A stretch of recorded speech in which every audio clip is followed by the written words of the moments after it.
मैं जब प्रार्थना करता हूँ तो परमेश्वर मुझसे कई तरीके से बात करते हैं। कई बार मैं डायरेक्ट उनकी आवाज़ को सुनता हूँ प्रभु की अपने, कई बार मैं किसी सेवक के माध्यम से सुनता हूँ कि परमेश्वर कौन सी बातें बताना चाह रहे हैं, और कई बार जब मैं प्रार्थना करता हूँ तो मैं परमेश्वर के कलाम से, जो उसका वचन है, उससे मैं सुनता हूँ कि प्रभु क्या बता रहे हैं। और जब जब चाहे मैं कैसे भी आवाज सुनूं खुदा की, प्रभु यीशु मसीह की,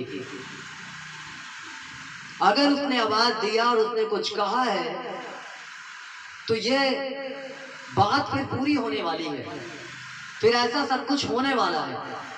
और मैंने कुछ ऐसा ही कल रात परमेश्वर से सुना और परमेश्वर से देखा। और बाइबल बताती है कि जो कुछ परमेश्वर कहता है, बोलता है अपने नबियों के द्वारा, अपने भविष्यवक्ताओं के द्वारा, और अपने नबियों के ऊपर अपनी बातों को प्रकट करता है और उसके बाद वो सब बातों को पूरा करता है। और ऐसे ही यूहन्ना के जीवन में परमेश्वर ने उन बातों को पूरा किया और यूहन्ना ने प्रकाशित वाक्य को लिखा, जो नए नियम की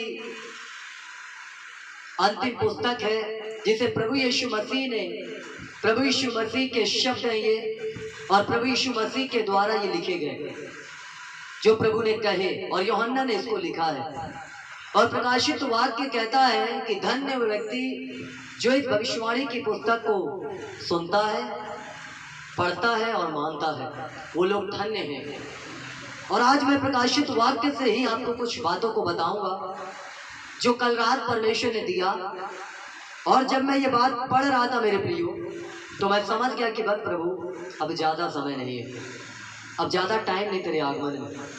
क्योंकि जब आप मुझसे बातचीत करते हैं तो यूं ही बात नहीं करते, आप अपने वचन को देकर प्रूव करते हैं कि कोई इंसान जब अगर कोई वाचा बांधे या कुछ कहे, जैसे पहले नमक की वाचा चलती थी, और यदि इंसान कुछ कहे, कोई वाचा बांधे, तो हाँ आजकल तो स्टाम्प पेपर चलता है, एक वाचा ही है वो। हालांकि लोग स्टाम्प पेपर में लिखते हैं कि हाँ हमने तुम्हें ये चीज़ दे दी, या हम ये चीज़ करेंगे, या ऐसा होगा। स्टाम्प पेपर का एक वाचा लग जाता है ना, जिसमें गवर्नमेंट के साइन सिग्नेचर सब हो जाते हैं, और वो बातें पूरी हो जाती है कि अब ऐसा बिल्कुल अच्छा, ये चीज़ इसका हो गया, या ये चीज़ होने वाला, ये चीज़ ऐसा है।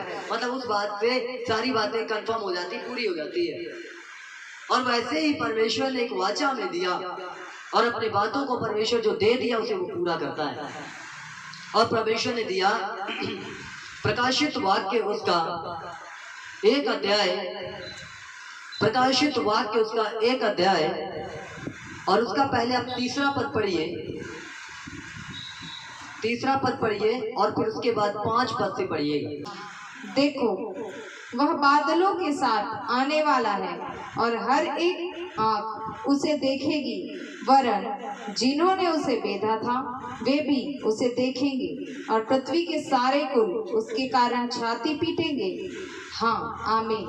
प्रभु परमेश्वर जो है और जो था और जो आने वाला है, जो सर्वशक्तिमान है, यह कहता है, मैं ही अल्फा और ओमेगा हूँ। परमेश्वर अपने वचन के पढ़े और सुने जाने पर हम सभी को आशीष दे। हालेलुया। सो मेरे प्रियो, आपने परमेश्वर के कलाम और वचन को पढ़ा, और वचन कितना महत्वपूर्ण है ये आपको मालूम है, और मालूम होना भी चाहिए कि जब हम प्रभु यीशु मसीह के साथ में चलते हैं, प्रभु यीशु मसीह के साथ में जीते हैं, तो वचन कितना इम्पोर्टेंट है। वचन को पढ़ना, वचन को सुनना, वचन पे चलना। केवल वचन को सुनने वाले नहीं, बाइबल बताती है उस पर चलने वाले बनो। और जब तुम वचन को पढ़ते हो तो एक नया सामर्थ आपको मिलता है, एक नई ताकत आपको मिलती है, एक नया अभिषेक आपको मिलता है। हालेलुया। अभी यहाँ पर परमेश्वर के दासी ने जो वचन को पढ़ा और आप सब ने सुना है, अब यहाँ पर इस बात को हम देखते हैं कि जो ये वचन परमेश्वर ने मुझे दिया कल, और मैं इसे देख रहा था, इसमें मनन कर रहा था, तो साफ इसमें एक बात लिखी है कि प्रभु यीशु मसीह के आगमन के बारे में है। और प्रभु यीशु मसीह बहुत ही जल्द अपने लोगों को लेने के लिए आने वाला है। और प्रभु यीशु मसीह किसको लेने आने वाला है? यीशु मसीह के साथ कौन जाएगा? यीशु मसीह के साथ कौन उस बादल को उठा जाएगा? ये बहुत इंपॉर्टेंट बात है, ये बहुत महत्वपूर्ण बात है, ये बहुत ही मेरे प्रिय ऐसी बात है कि जैसे अगर कोई नगर में कोई सांसद, विधायक या नेता या मुख्यमंत्री या प्रधानमंत्री अगर कोई आए और आकर नगर के अंदर सिर्फ एक घर के अंदर वो ठहरे तो पता चलेगा ये घर कितना बहुमूल्य है और ये लोग कितने बहुमूल्य हैं। हालेलुया, समझ रहे हो? उसी प्रकार से जब परमेश्वर है, आखिर परमेश्वर के साथ कौन जाएगा? आखिर परमेश्वर इतनी सारी भीड़ में से किसको चुनेगा? आखिर परमेश्वर इतनी भीड़ में से किसको लेकर जाएगा? आखिर परमेश्वर किन लोगों का चुनाव करेगा? आखिर परमेश्वर किन लोगों को स्वर्ग के लिए लेकर जाएगा? बहुत महत्वपूर्ण है, वचन को ध्यान से सुनना आगे से लेकर पीछे तक जितने बैठे हो। हालेलुया, क्योंकि आपको परमेश्वर चाहता है कि आप फलवंत हो जाएं, आप मजबूत हो जाएं। हर एक जन के जीवन में प्रभु यीशु मसीह आना चाहता है। हर एक के लाइफ में प्रभु यीशु मसीह अपना सब कुछ देना चाहता है। लेकिन सवाल ये है कि क्या हम प्रभु यीशु मसीह को वास्तव में अपना जीवन देते हुए चल रहे हैं? क्या वास्तव में प्रभु यीशु मसीह के साथ चल रहे हैं? प्रभु यीशु मसीह मात्र चंगाई देने नहीं आया, यीशु मसीह मात्र छुटकारा देने नहीं आया, केवल आपको ये जो शारीरिक चंगाई है ये देने नहीं आया। यीशु मसीह आपको आत्मा की जो चंगाई है वो देने आया। यीशु मसीह आपको वो देने आया जिसके बारे में आपने कभी सोचा भी नहीं है ना? प्रभु यीशु मसीह आपको वो देने आया जिसके बारे में आपने कभी कल्पना भी नहीं करी है। परमेश्वर आज की सुबह से ये बात को कहता है कि जब मैं आऊंगा तो क्या तुम मेरे लिए तैयार रहोगे? आप एक बात आप ध्यान रखो कि जब विवाह होता, जब शादी होती है, जब दूल्हा आने वाला रहता है, डेट निर्धारित होती, समय मालूम रहता है कि दूल्हा इस दिन शादी है और दूल्हा आने वाला है, डेट पता रहती, सब मालूम रहता है ना, कि चलो शादी है ना, आने वाला। और उस बीच अगर घराती वाले जो लोग हैं, जो दुल्हन पक्ष के लोग हैं, अगर वो तैयारी करके ना रखें, अगर वो कुछ भी ना करें, ठीक है शादी होगी, आएंगे, ठीक है गाएंगे बजाएंगे चले जाएंगे, और अगर वो तैयारी ना रखे तो क्या दूल्हा अपने साथ दुल्हन को लेके जाएगा? क्यों क्यों क्यों नहीं लेके जाएगा? क्योंकि इन्होंने कुछ तैयारी नहीं करी, हमारा अपमान कर दिया, हमें बेइज्जती कर दिया हमारी, क्योंकि हम तो आए शादी करने, विवाह करने, ढोल बैंड लेके आए, और यहाँ पर ये दुल्हन के घर वाले है ना, घराती वाले हमारा अपमान कर दिए, और जब हमारा अपमान कर दिया हमको शादी नहीं करना है, और वो लोग क्या होगा? चले जाएंगे, है ना? एक अपमान हो गया उनका। और बाइबल बताती है कि कलीसिया जो है वो दुल्हन है। क्या है? दुल्हन है वो, और एक दिन उसका दूल्हा आने वाला है। अब वो दूल्हा गधे पे नहीं आएगा, एक बार गधे पर आ गया, एक बार गधे पे बैठ गया, एक बार यीशु मसीह गधे पर आया, लोगों ने उसके आगे कपड़े डाले और कहा ये है देखो राजा, ये है देखो राजा, चिल्ला रहे हैं, हो सन्ना करके चिल्ला रहे हैं, और यीशु मसीह आ गया और एक बार लोगों ने कपड़े बिछा दिए। लेकिन अब वो यीशु मसीह गधे पे नहीं आने वाला। अब यीशु मसीह किस पे आएगा? घोड़े पे सवार होगा। यीशु मसीह घोड़े पे सवार होकर आएगा, और जब यीशु मसीह घोड़े पे सवार होकर आएगा, आखिर गधे पे बैठे हुए व्यक्ति को देखो और घोड़े पे बैठे हुए व्यक्ति को देखो, दोनों में अंतर होगा। है अंतर? एक लूना चला रहे व्यक्ति को देखना और एक बढ़िया मोटरसाइकिल है, 1-2 लाख की मोटरसाइकिल, उस पे देखना। जो 1-2 लाख की मोटरसाइकिल चलाएगा उसके रुतबे अलग होंगे, उसका कॉलर नीचे नहीं होगा, ऊपर चढ़ा होगा। और जो लूना से जा रहा होगा, ठीक है भाई लूना जा रहा है, गाड़ी वो भी है, गाड़ी वो भी है, दोनों गाड़ी है, गाड़ी लूना भी है और गाड़ी क्या है? 1-2 लाख की मोटरसाइकिल, वो भी गाड़ी है, पेट्रोल उसमें भी डलता है, पेट्रोल उसमें डलता है, लेकिन दोनों में कुछ परिवर्तन है, दोनों में कुछ अंतर है। लूना में चढ़ने वाला बड़ा धीरे लगेगा, ये तो ढीला डाला है, ठीक है, उसको चिल्ला है अजद गाड़ी चला, है ना, उसको जबरन चिल्ला भी देंगे। लेकिन जो अच्छे 2 लाख की मोटरसाइकिल पे आएगा उसको लोग चिल्लाएंगे नहीं, बाजू बाजू मधुमक्खी की तरह उसके पीछे पीछे घूमेंगे, क्योंकि 2 लाख की गाड़ी लेके खड़ा है। उसकी कीमत उसके गाड़ी से अंदाजा लगा लेंगे, पता चल जाएगा कि इसकी कीमत कितनी है ना, और उसके गाड़ी से उस व्यक्ति की कीमत क्या हो जाएगी, क्या होगी, बढ़ जाएगी। ठीक है, वैसे ही यीशु मसीह गधे पे नहीं आना, गधे पे आया तो लोगों ने बोला गधे पे आया है, देखो गधे पे आया।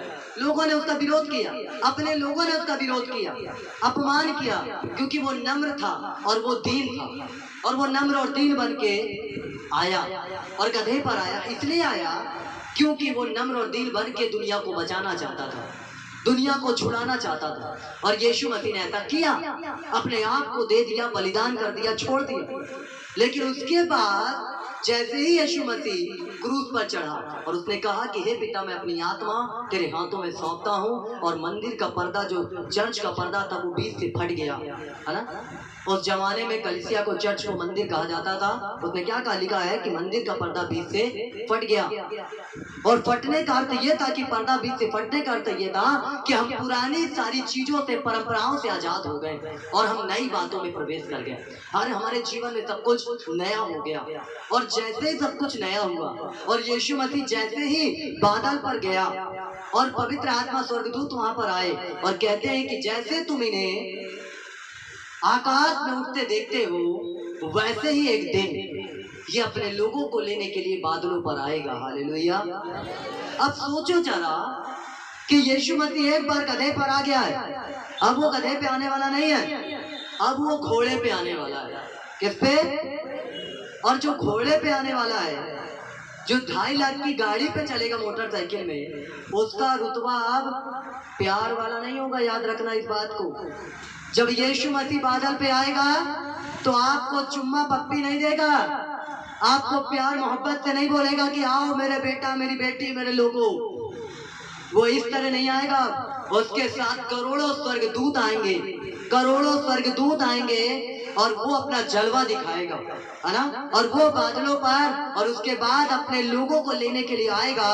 और पलक झपकते जैसे बिजली एक स्थान से दूसरे स्थान से चमकते हुए निकल जाते उसकी चमक, वैसे ही परमेश्वर के दूत अपने लोगों को, जो उसके चुने गए लोग हैं, उसको एक ही सेकंड के अंदर इस धरती से लेकर चले जाएंगे। हालेलुया। अब वो टाइम के लिए आपको वेट करना है, और वही टाइम अब आने वाला है। हालेलुया। ये कोई मन घड़ंत बातें नहीं है, ये कोई काल्पनिक बातें नहीं है, ये कोई मन घड़ंत सोच विचार नहीं है। यशाया भविष्यवक्ता ने 700 साल पहले ये भविष्यवाणी करी थी कि कुंवारी गर्भवती होगी और एक पुत्र जनेगी और उसका नाम इमानुएल रखा जाएगा। ये यशाया भविष्यवक्ता ने एक भविष्यवाणी करी थी। और सोचो कि ये भविष्यवाणी जब उसने करी तो यीशु मसीह का जन्म हुआ, ये भविष्यवाणी पूरी हुई। और यूहन्ना इस बात को जो यीशु मसीह ने दिया है, इस बात को वो लिख रहा है। इस पीड़ा में, दर्द में है यूहन्ना, गुलामी में है, और फिर भी इस वचन को लिख रहा है कि देखो यीशु मसीह बादलों पर आने वाला है।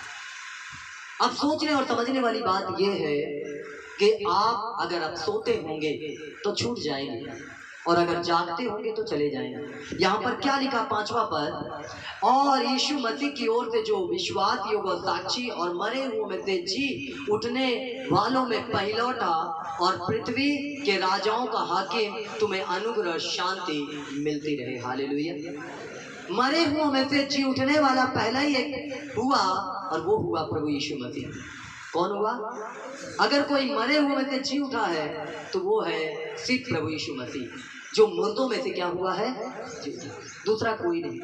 लेकिन जब बाइबल बताती है कि जब यीशु मसीह कब्र को फाड़ कर जिंदा हुए तो कितने धर्मी थे जो मरे थे, वो कब्र को फाड़ कर बाहर आ गए हैं। ये बाइबल कहती है, ये गवाही है, ये वचन में लिखा है कि कितने कब्र को फाड़ कर बाहर आ गए कि उसके साथ बादलों पर उठाए जाओ, कितने चले गए उस समय।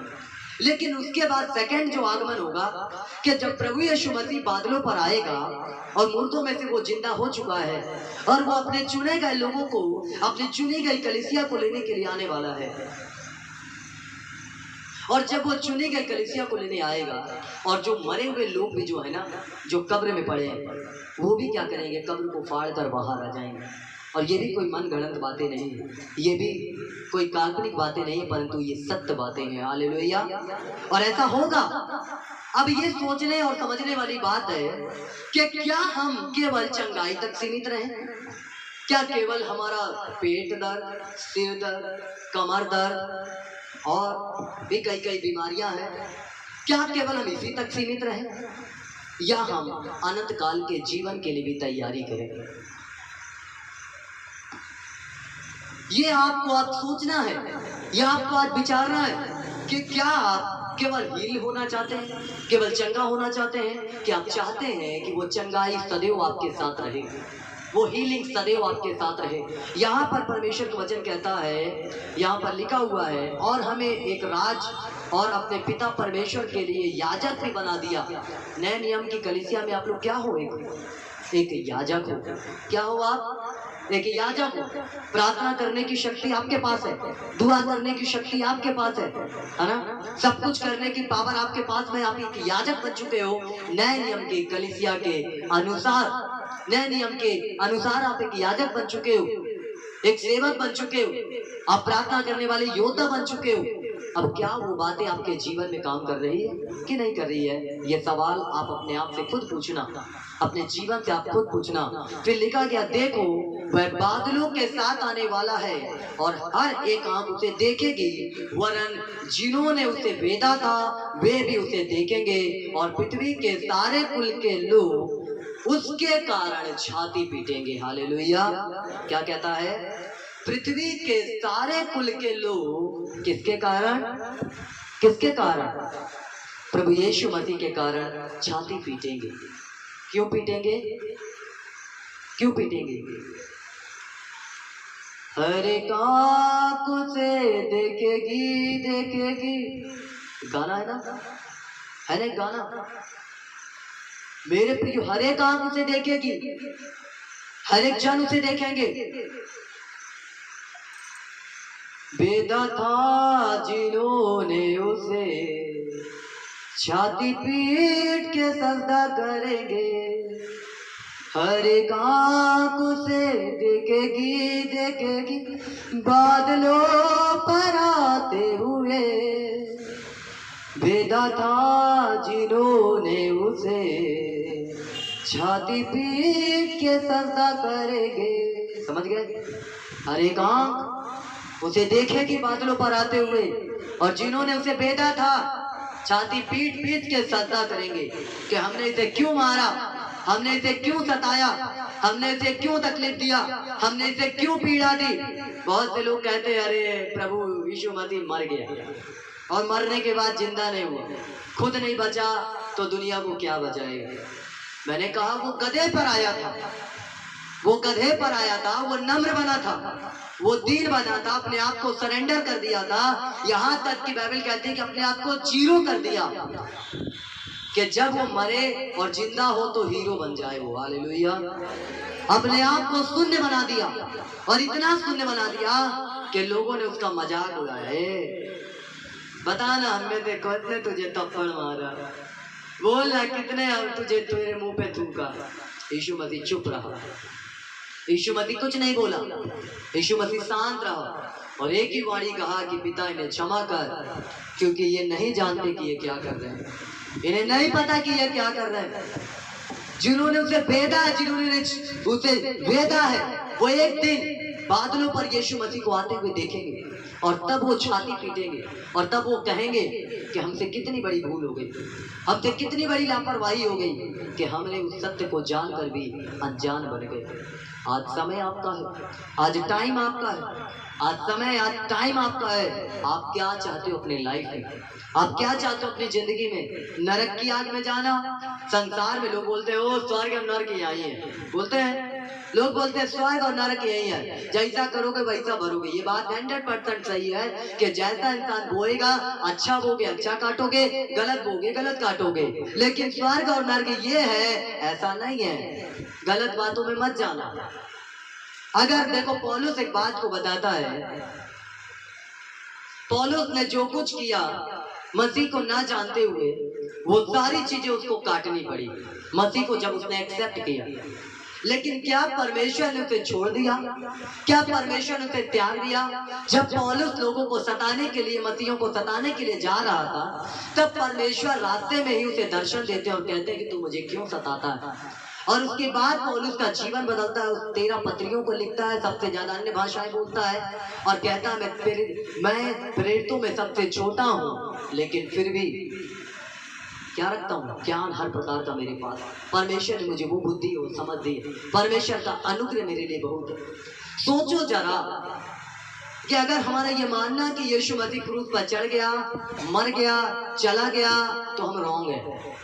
अब की बार जो आएगा तो वो बादल पे आने वाला है और वो घोड़ों पे सवार होके आएगा। और घोड़ों पे सवार होते हैं जो, तो आपको पता है कि वो कैसे होते होंगे। कोई घोड़ों में बैठने वाला प्यार से बात करेगा क्या? वो ऐसे, और ऐसा करेगा वो।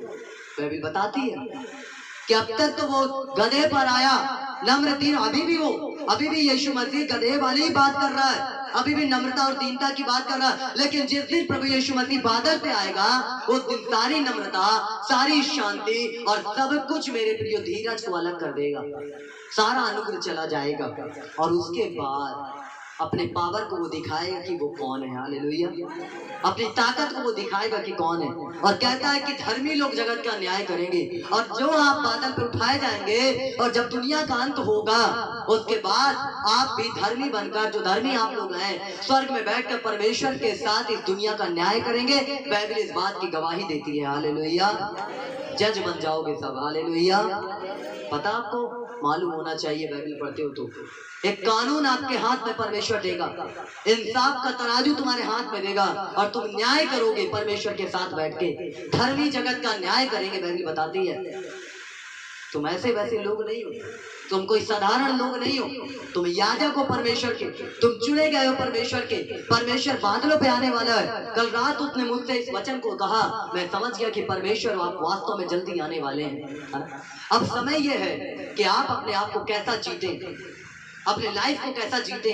लापरवाही करते हैं, चलो ठीक है, चर्च जाएंगे, भवन जाएंगे, चलेंगे, या आप अपने लाइफ के प्रति सतर्क हो चुके हो, अपने जीवन के प्रति सतर्क हो चुके हो? क्योंकि यीशु मसीह आने वाला है। परमेश्वर का आत्मा इस बात को कहता है, अपने आप को आपको तैयार करना है, अपने आप को आपको मजबूत करना है। आप अगर मेरे साथ, मेरे प्रियो, परमेश्वर के कलाम को पढ़े, याकूब 5 का 11-7 पढ़िए क्या कहता है। याकूब 5 का 7 निकालिए क्या कहता है।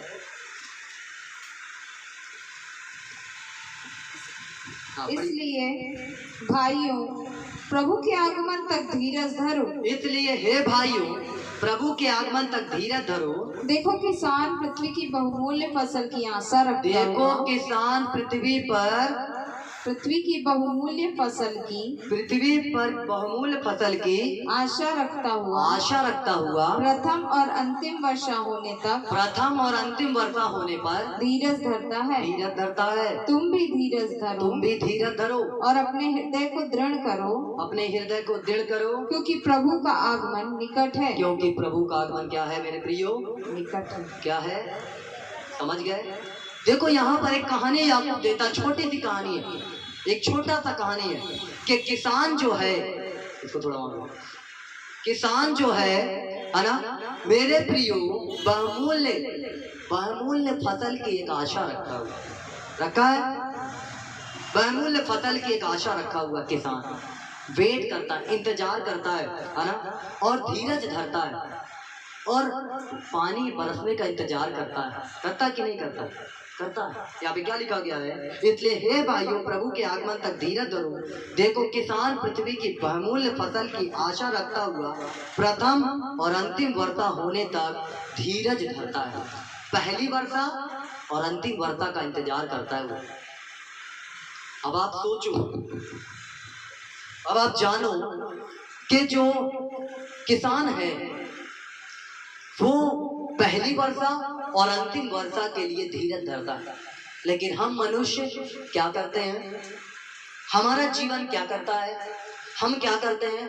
कई बार हम कलीसिया में आते हैं, कई बार हम दुआ करने आते हैं, प्रार्थना करने आते हैं, लेकिन हम धीरज जो है वो नहीं रख पाते। अरे अम्मा क्या बताएं, हम गए तो थे 3 बार गए, 3 बार 4 बार अम्मा 5 बार अम्मा गए। नहीं, हम अपने जीवन से उस कमियों को दूर नहीं करना चाहते, हम इंतजार नहीं करना चाहते, हम वेट नहीं करना चाहते, है ना। किसी बड़े अधिकारी के ऑफिस में जाना या किसी कोई अधिकारी के पास जाना, कोई काम करवाना, बोले ओ चलो ठीक है कल आना, ओके ठीक ठीक ठीक ठीक, हाँ सर कल कितने बजे? 11 बजे। कल 11 बजे पहुँचे, 11 बजे। ओ अरे क्या बता तुम्हारा काम नहीं हो, एक काम करो तुम, एक काम मंगलवार को आना। थोड़ा मन कुड़कुड़ाया, फिर मंगलवार को जब गए तो क्या हुआ, अरे इतना इधर काम है उधर काम है ये काम है, क्या बता तुम्हारा काम नहीं हो, एक काम करो तुम 10-15 दिन के बाद आओ, फिर देखते फिर तुम्हारा काम हो जाएगा।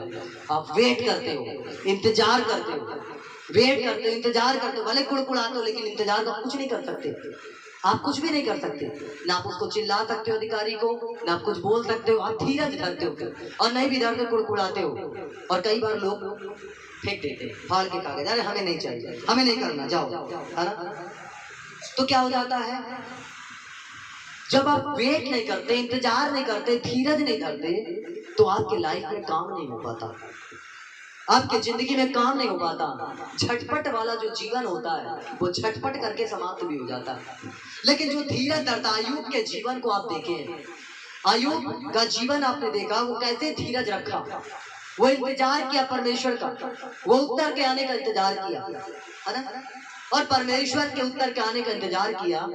किसान को आप देखते हो कि वेट करता, फसल को बोता है, चना किसी ने बोया, गेहूं किसी ने बोया, और बोने के बाद रोज सवेरे पति पत्नी जाए या बच्चे जाए या लड़के बच्चे और भी रिश्तेदार जाए, चलो देखो कुछ हुआ, चलो फसल देखे हुआ, चलो देखे हुआ, रोज जाता कोई नहीं जाता, वो इंतजार करते बारिश का, बारिश होगी उसको बोते हैं, वेट करते हैं, इंतजार करते हैं, फिर एक निर्धारित समय में उनको पता होता है कि अब हमारा जो पेड़ है पौधा वो अंकुरित होने लगा है, अब वो क्या है, ये बनने लगा है। आपके जिंदगी में मसीह लाइफ सेम यही है। आप जब कलीसियाओं में आते हैं, आप प्रार्थना करते हैं, कई बार हो सकता है कि आपके जीवन में तुरंत परमेश्वर काम कर दे आपके विश्वास को बढ़ाने के लिए, लेकिन कई बार आपका जीवन में अगर पाप है, पाप के कारण बीमारी आई है, व्यभिचार के कारण बीमारी आई है, तो परमेश्वर आपकी बीमारी को पहले नहीं अलग करेगा, परमेश्वर पहले आपके आने वाली उस बीमारी के रास्ते को बंद करेगा और उसके बाद परमेश्वर आपको उस बीमारी से आजाद करेगा। हालेलुया। पहले खुदावन आपको उस बीमारी से क्यों आ रही है उसका ट्रीटमेंट करेगा।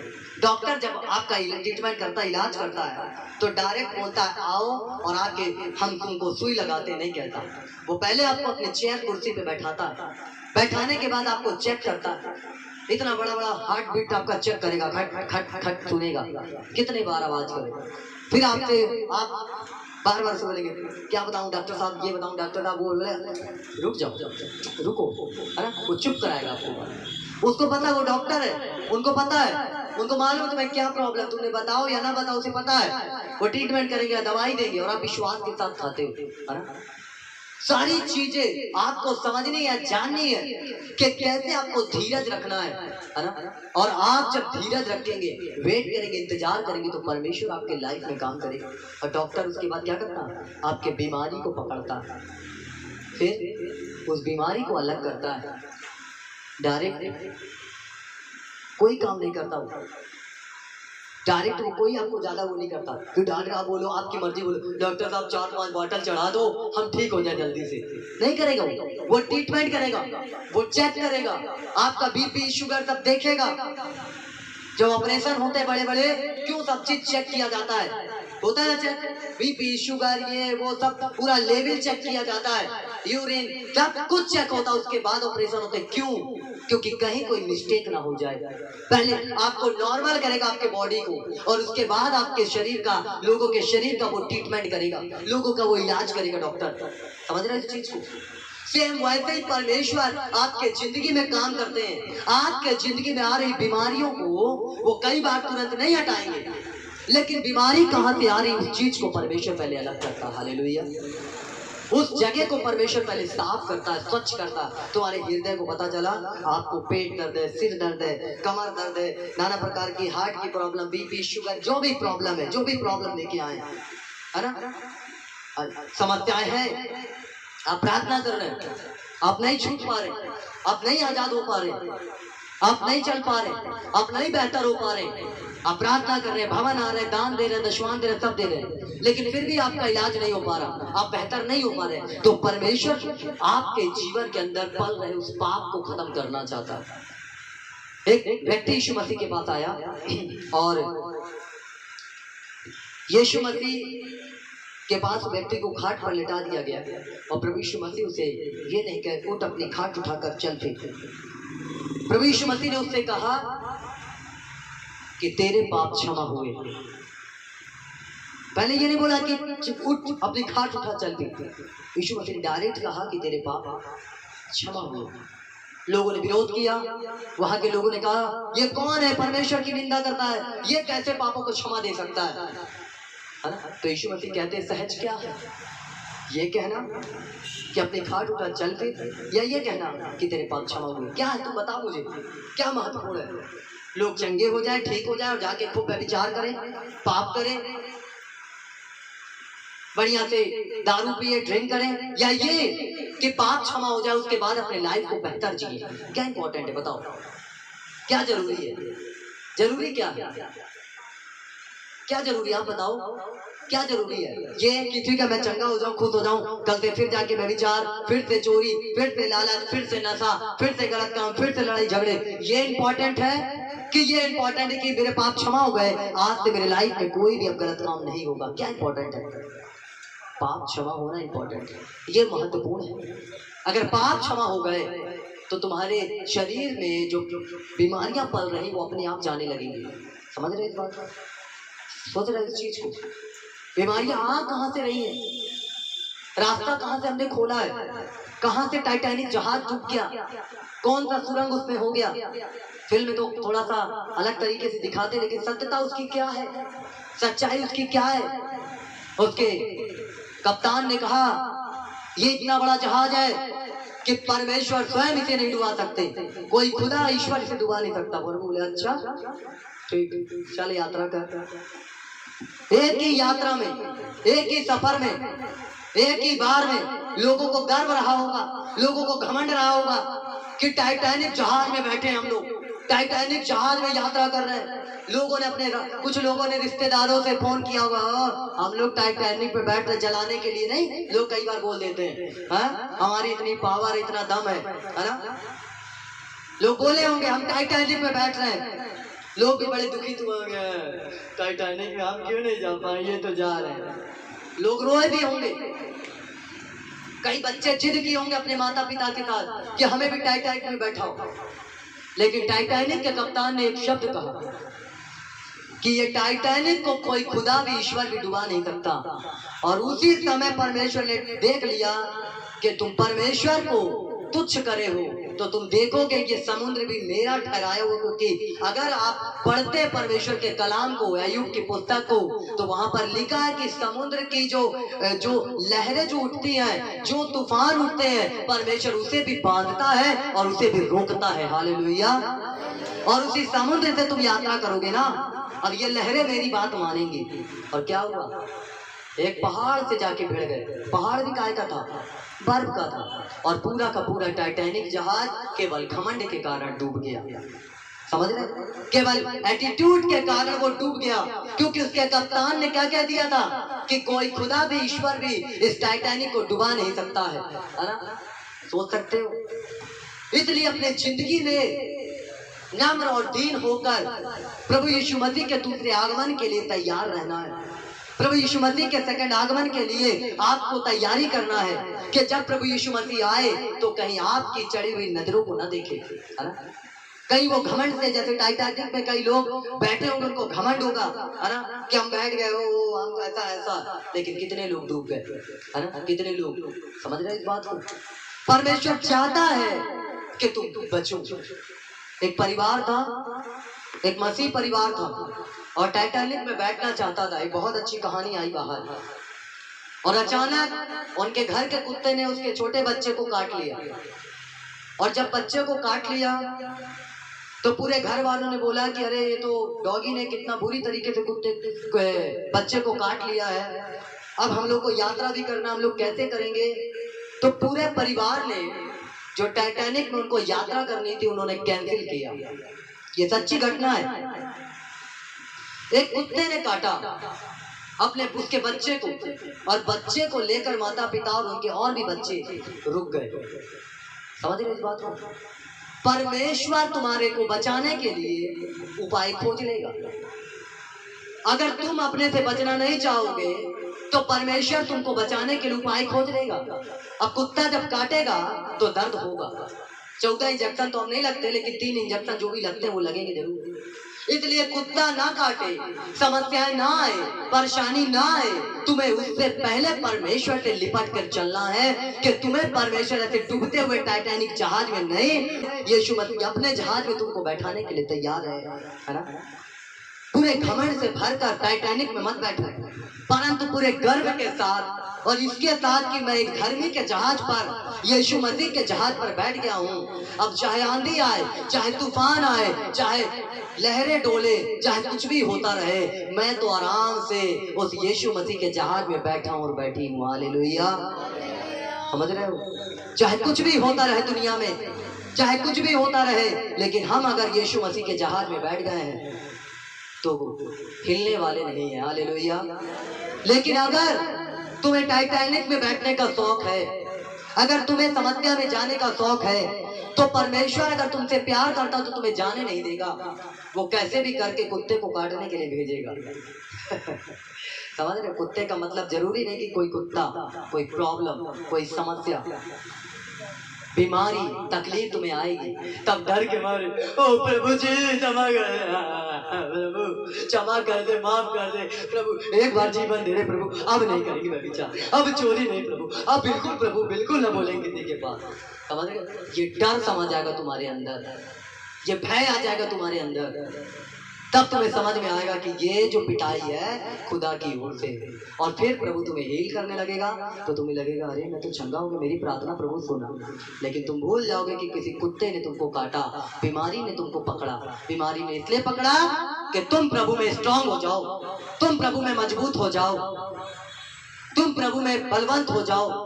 धर्मी जन के लिए सारी बातें मिलकर क्या करती? भलाई को उत्पन्न करती। भागो कितना भागो, दौड़ो कितना दौड़ो, मत करो प्रार्थना, मत करो दुआ। अगर परमेश्वर तुमसे प्यार करता है, अगर तुम परमेश्वर से प्यार करते हो, अगर परमेश्वर तुम्हें छुड़ाना चाहता है, तुम्हें बचाना चाहता है, तो तुम्हें बचाने का कोई उपाय वो खोज लेगा। ये लड़का, ये कमल है, कमल नाम है आपका, ये लड़का कमल है। शायद 2, 4, 5 साल पहले कमल ने ही इसको वचन बताया था। कोई कमल नाम के लड़के ने तुमको बताया था? कमल नाम के ही लड़के ने कमल को ही बताया, कमल का फूल खिलाया, है ना। कमल ने कमल को ही बताया, ठीक है। और उस समय ये कमल को कुछ समझ में नहीं आया, लेकिन उस कमल को बात समझ में आ गया। आज वो कमल जोरदार तरीके से, है ना, अपने कमल को खिला रहा है ना। हाँ, समझ रहे हो?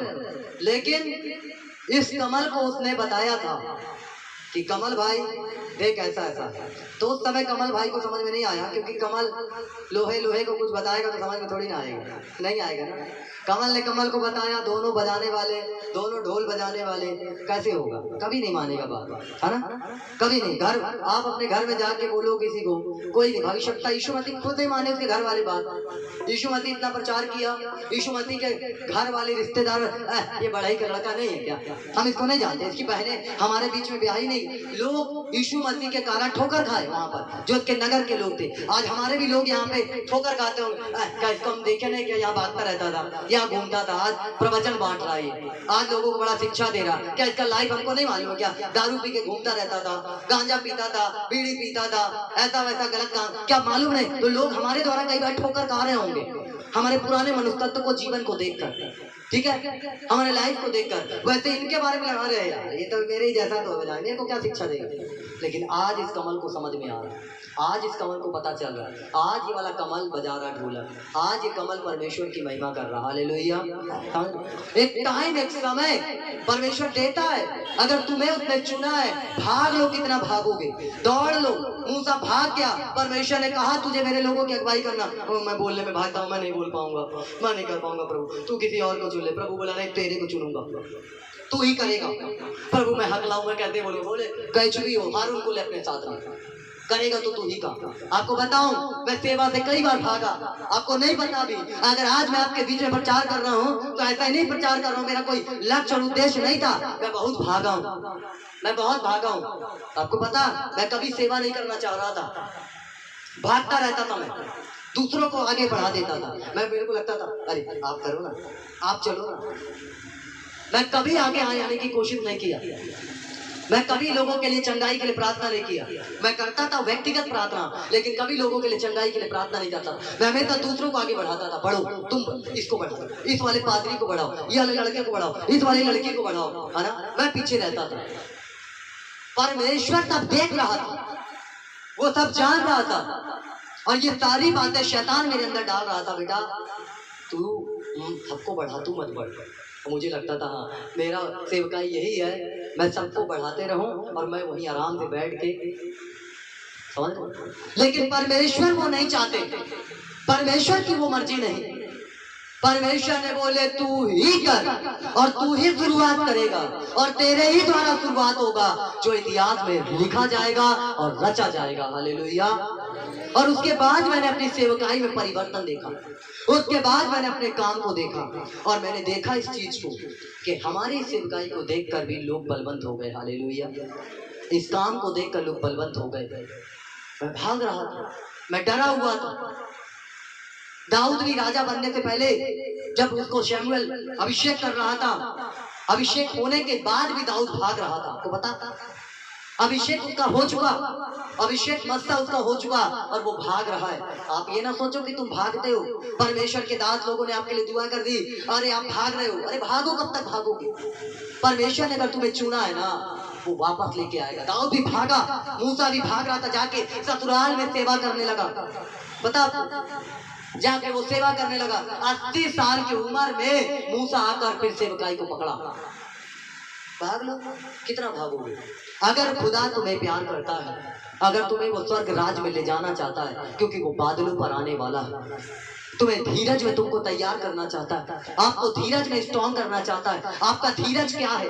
क्या आप इंतजार कर रहे हैं कि झटपट वाले व्यक्ति आप बन चुके हैं, कि तुरंत आपके जीवन में सब कुछ चाहिए, तुरंत आपके जीवन बेनिफिट चाहिए? ओ आज अम्मा हम गए तो रहे चर्चवा में, लेकिन चंगाई नहीं मिली। क्या बताएं, वहाँ बड़े सारे लोग गवाही दे रहे थे, हमने सुना, लेकिन हमको तो कुछ परिवर्तन, अरे हमको खुद नहीं हुआ परिवर्तन। एक क्रिश्चियन होकर हमको खुद नहीं हुआ। हम जब चर्च जाते थे, सुनते बड़ा अच्छे थे, प्रभु यीशु मसीह ऐसा करता, प्रभु यीशु मसीह ऐसा कर। बचपन से पवित्र शास्त्र हमारा जाना हुआ है, बचपन से हम बाइबल पढ़ने वाले लोग हैं, बचपन से हम खुदा को जानते हैं, बचपन से हम संडे स्कूल जाते हैं, तो हमको बिलीव नहीं हुआ कि यीशु मसीह ऐसा करता है कि नहीं करता। तो आपकी तो बात ही दूर है। हालेलुया। जब हमें नहीं बिलीव हुआ, लेकिन जब हम आए प्रभु के करीब, जब परमेश्वर के पास आए, तो पता चला कि परमेश्वर कैसा काम करता है, यीशु मसीह कैसा काम करता है, यीशु मसीह कितना अद्भुत काम करता है। तब हमें पता चला।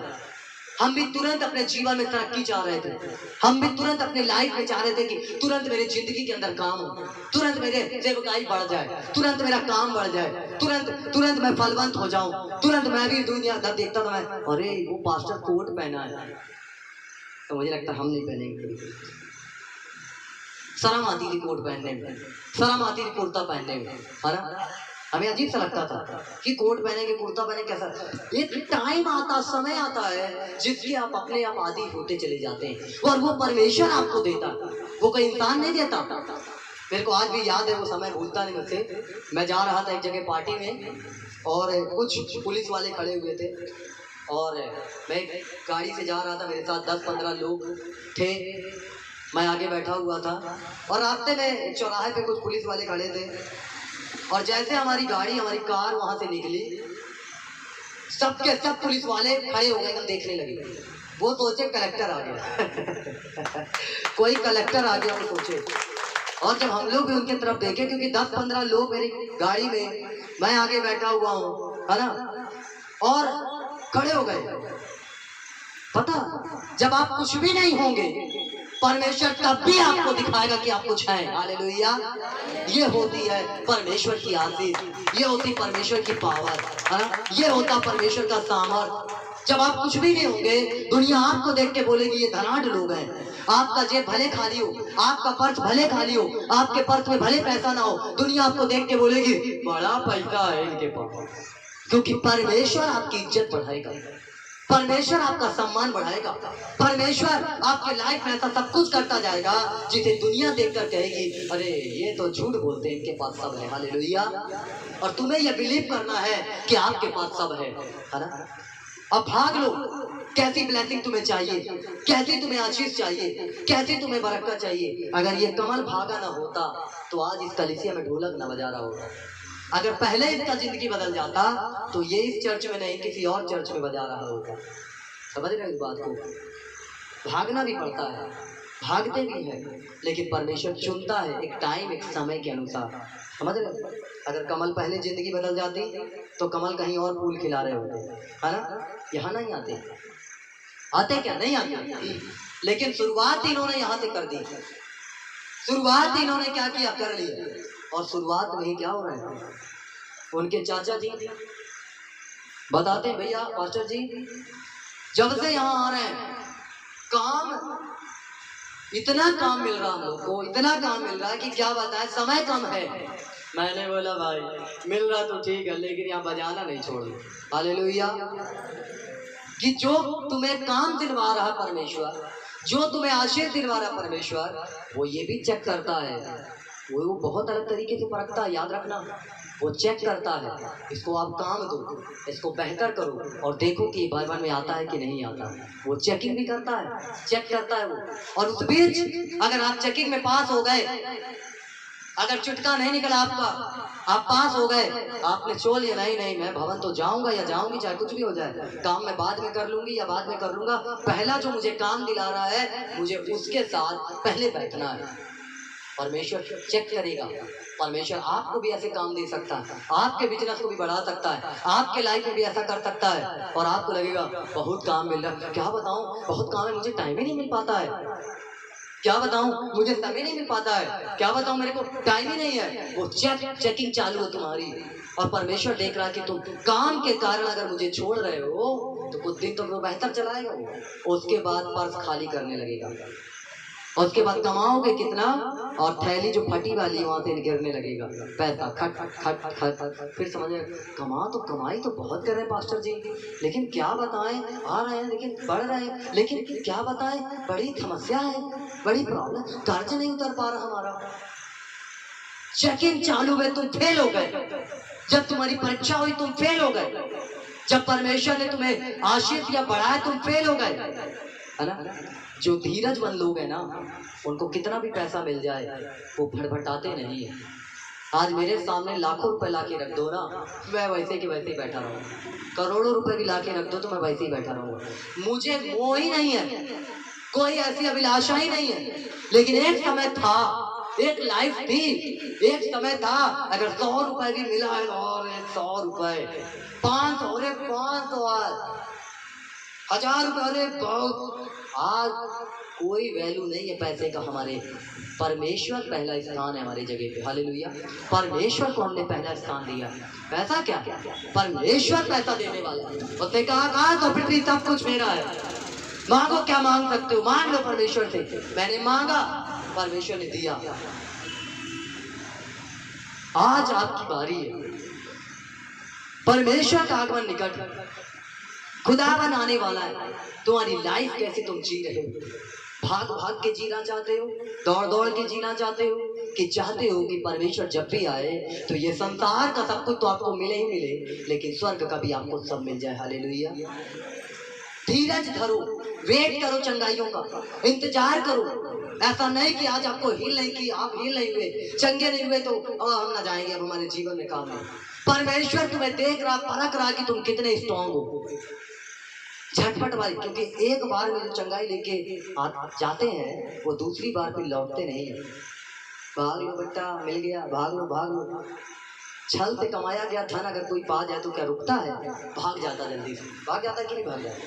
भाग जाता। वो नहीं लौट के आएगा, वो भागेगा, है ना, वो निकल जाएगा। उसको मालूम चला अरे वहाँ जाएंगे दोबारा पैसा ले। कई बार दुकान में जाते होंगे और जल्दबाजी में दुकान वाला 500 की नोट आपने दिया, आपने 100 रुपए का सामान खरीदा, दुकान वाले को आपको 400 रुपए देना है, लौटाना है, और धोखे से वो आपको 100 की नोट देगा, फिर 50 की भी 2 नोट दे दिया, पूरे 500 रिटर्न कर दिया। और आपने गिना, ऐसे ऐसे करके गिना, और गिनने के बाद अरे पड़ोसी कोई साथ में गया, अरे 100 ज्यादा दे दिए, 100 ज्यादा दे दिए, जल्दी और चुप डाल दिए, निकल आया।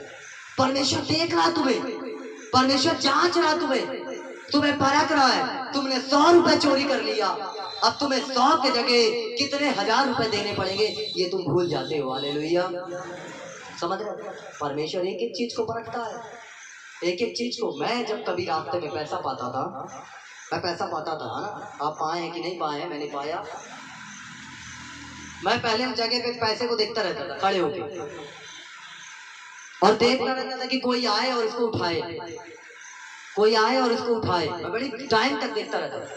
उसके बाद मैं पैसा उठाता था, और उठाने के बाद दुआ करता था। पता कैसी? कि हे प्रभु, अगर ये किसी गरीब का है तो उसको भेज दे प्रभु, कि मैं उसे दे दूं, और किसी अमीर का है तो कोई बात नहीं, मेरे को पैसे की जरूरत है प्रभु, है ना। ऐसे ही बोलता था मैं, मुझे पैसे की जरूरत है प्रभु, उसको कहीं और से दिला दे। लेकिन अगर किसी गरीब का पैसा गिरा है तो प्रभु उसे भेज, मैं यहाँ खड़ा हूँ और मैं दे दूंगा। और मैं लेके घंटों खड़ा रहता था पैसा। कोई नहीं आता था तो मैं जान जाता था कि रास्ते में पड़ी हुई चीज सब तुम्हारी है। हालेलुया, क्योंकि बाइबल क्या बताती है कि जाओ जाकर सुसमाचार का प्रचार करो, ना झोली लो, न रुपया लो, न पैसा लो, क्योंकि सब तुम्हें मार्ग में मिलेगा। तो मैं सोचता था ये मिल गया मुझे, ये मार्ग में। हालेलुया, समझ रहे हो? परमेश्वर तुम्हें देना चाहता है, लेकिन क्या तुम उस चीज को लेने के लिए तैयार हो? क्या तुम उस चीज को प्राप्त करने के लिए तैयार हो? हम चिंता करते, हम धीरज नहीं धर पाते, है ना। जवानों के लिए भी कई बार मैं सुनने को आता है कि जवान लड़के लड़कियां चिंतित हो जाते हैं, हमारी शादी कैसे होगी, हम कैसे करेंगे, लोग क्या क्या बोलते हैं, क्या नहीं होगा। दुनिया क्या नहीं बोलती, दुनिया का अच्छा बोले या किसी को? यीशु मसीह इतना भले का काम किया, लोग उसको अच्छा बोले। अरे लोग वहाँ चिल्ला, जिनको यीशु मसीह चंगा किया, ठीक किया, बेहतर किया, हील किया, सब कुछ किया, उन्हीं में से लोग निकल के आ रहे, बोले हमारे लिए बरअब्बा को छोड़ दो, हमारे लिए बरअब्बा को छोड़ दो, इसको क्रूस पे चढ़ाओ। ये दुनिया नहीं सुनने वाली, ये दुनिया अच्छी नहीं कहने वाली, ये दुनिया आपको बेहतर नहीं करने वाली, है ना। जब मैंने विवाह किया, लोगों ने मुझे भी क्या क्या नहीं बोला, लोगों ने मुझे बहुत कुछ बोला, मैं भी सुन लिया।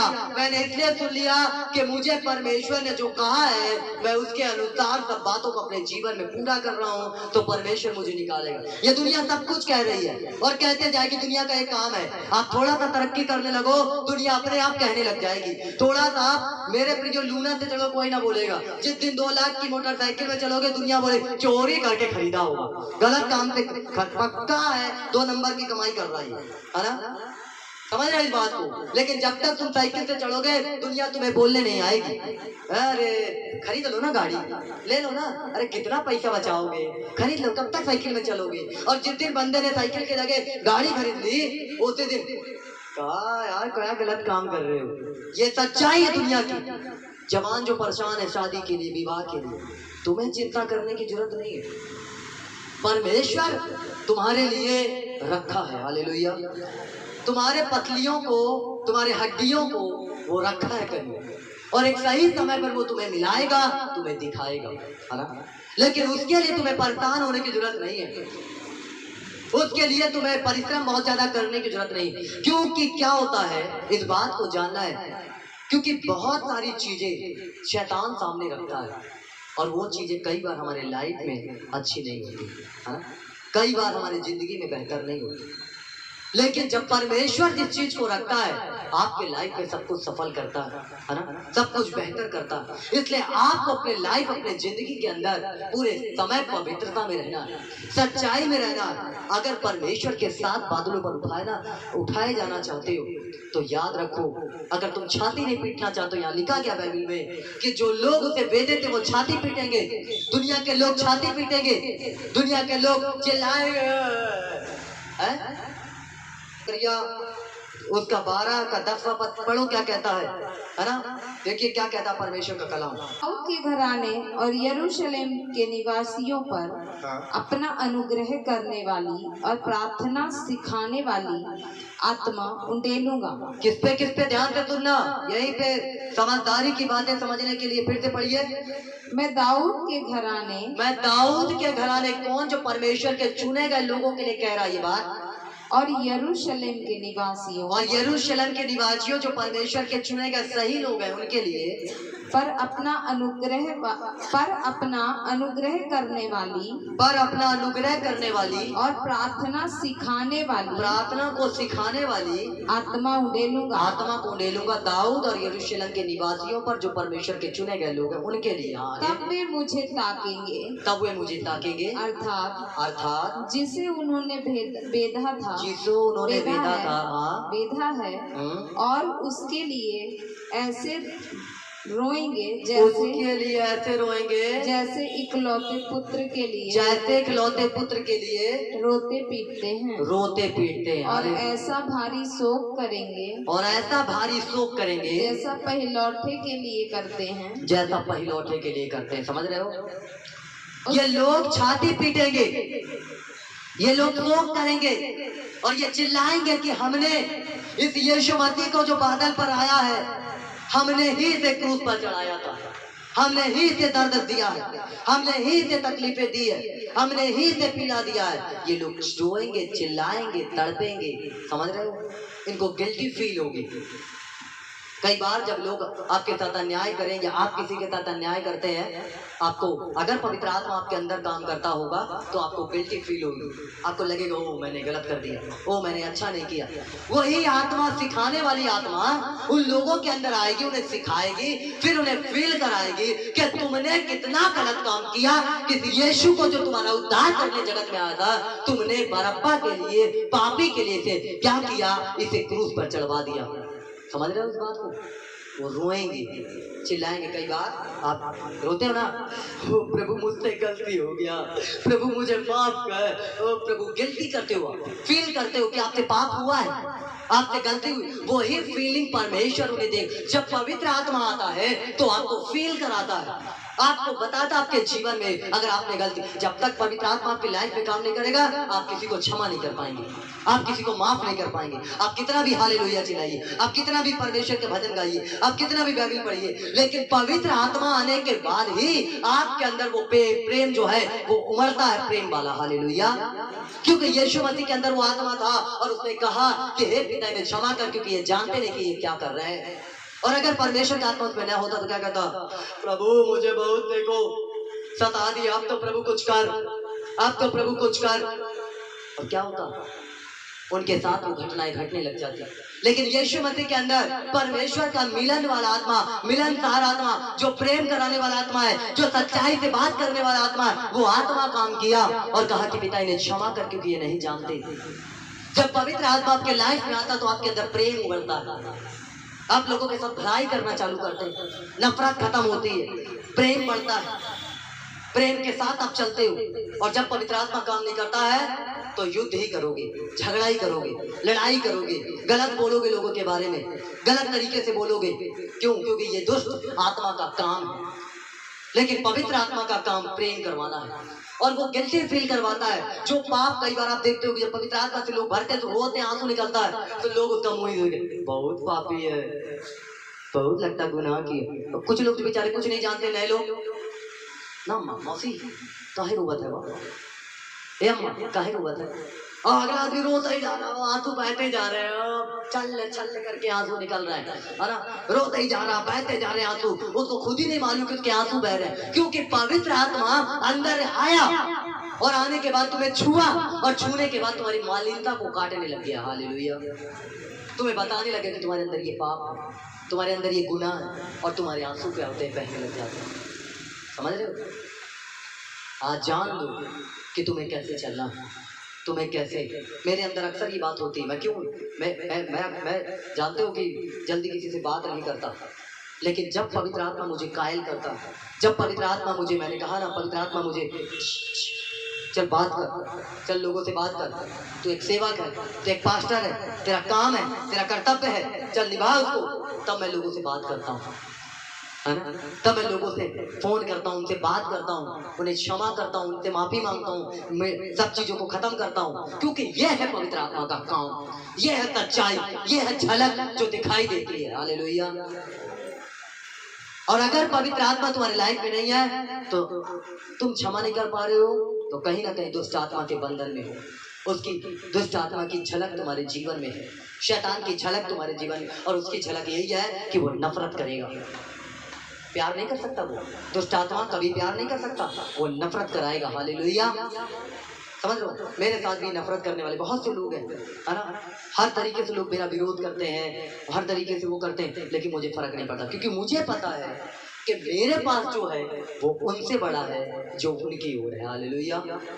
मुझे पता है मैं जिस परमेश्वर की आराधना करता हूँ वो कौन है। मुझे मालूम है कि परमेश्वर ने मुझे कहाँ से लेकर आया है, मैं कहाँ पर था, जिस बंदे के 1 रुपए की औकात नहीं थी, उस बंदे को परमेश्वर ने कहाँ से कहाँ लेके आया, मैं जानता हूँ मुझे ईश्वर ने कहाँ पहुँचाया है। हालेलुया। आज आप भी समझो, आपको भी जानना पड़ेगा, क्या उस बादल पे उठाए जाने के लिए तैयार है कि हाँ परमेश्वर, जब तू आए, जब तू बादलों पर आए खुदावन, तो मैं तेरे साथ उठाया जाऊं।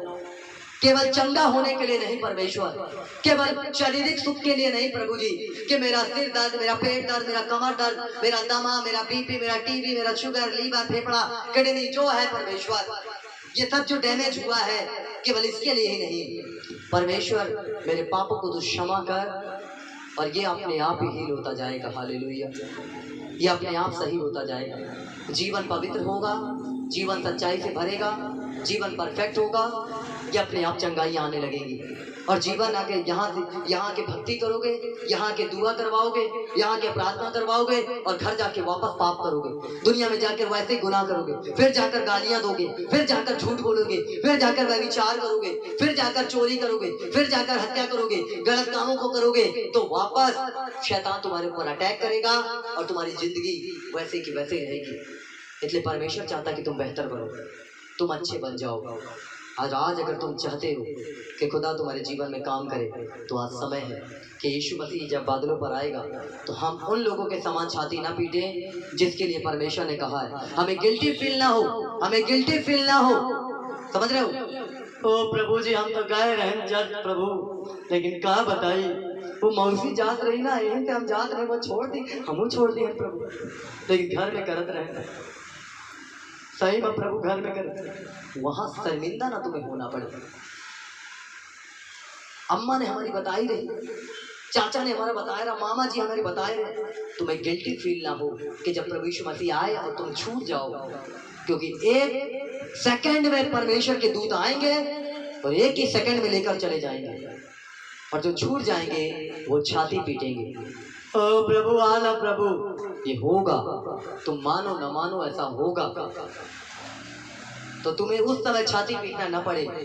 जब भी यीशु मसीह आए तुम बादलों पर उठाए जाओ, अपनी आत्मा को तैयार रखो, अपने दिल को, हृदय को तैयार रखो, परमेश्वर तुमसे प्यार करता है। अपनी आंखों को बंद करो और अपने आत्मा को तैयार करो कि प्रभु आज मैं अपने पाप और गुनाह को मानता हूँ, मानती हूँ, और छोड़ देता हूँ, छोड़ देती हूँ।